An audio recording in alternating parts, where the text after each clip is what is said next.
চলে আসলাম আজও সেই নতুন একটা ধাঁধা নিয়ে। এই ধাঁধাটার উত্তর যে সঠিকভাবে দিতে পারবে কমেন্টে, এবং আমাদের মাঝে দুটো ভাই আসছে, এই দেখি এই দুটো ভাই এই কমেন্টের উত্তরটা সঠিক দিতে পারে কিনা। তাহলে ধাঁধাটা ধরছি। এখন আমাদের সেই দুটো ভাই আছে, এই দুটো ভাইয়ের কাছে আমরা এই ধাঁধাটা ধরছি, দেখা যাক তারা উত্তরটা দিতে পারে কিনা। তাহলে আজকের ধাঁধাটা হচ্ছে, এক হালি কলার দাম যদি 32 টাকা হয়, তাহলে 4 জোড়া কলার দাম কয় টাকা হবে? 30 সেকেন্ডের ভিতরে উত্তরটি দেবেন। আসলে এক হালি কলার দাম 32 টাকা, আর 4 জোড়া কলার দাম কয় টাকা হবে? তাহলে আপনার হচ্ছে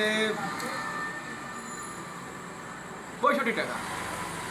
কেন, কিভাবে হয়নি? তো আপনি ভালো করে চিন্তা করি বলেন, 30 সেকেন্ডের ভিতরে বলতে হবে। না, আমি চিন্তা করেই বলেছি। আপনি এবারে হিসাব করে দেখেন। তাহলে আপনার উত্তরটা সঠিক হয়নি। ও, তাহলে আপনি হিসাব করে দেখেন। হ্যাঁ, আমি হিসাব করে দেখতেছি। আমি নিশ্চিত এটা সঠিক। তাহলে পরবর্তীতে দেখতেছি এটা সঠিক হয়েছে কিনা। হ্যাঁ, ঠিক আছে। ঠিক আছে, জি।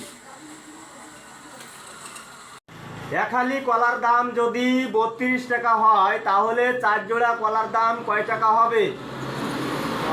এক হালি কলার দাম যদি 32 টাকা হয়, তাহলে 4 জোড়া কলার দাম কত হবে?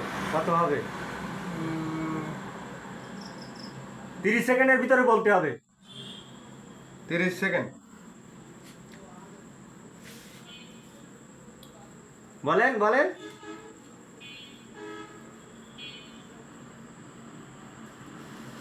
আর ওই 128 টাকা।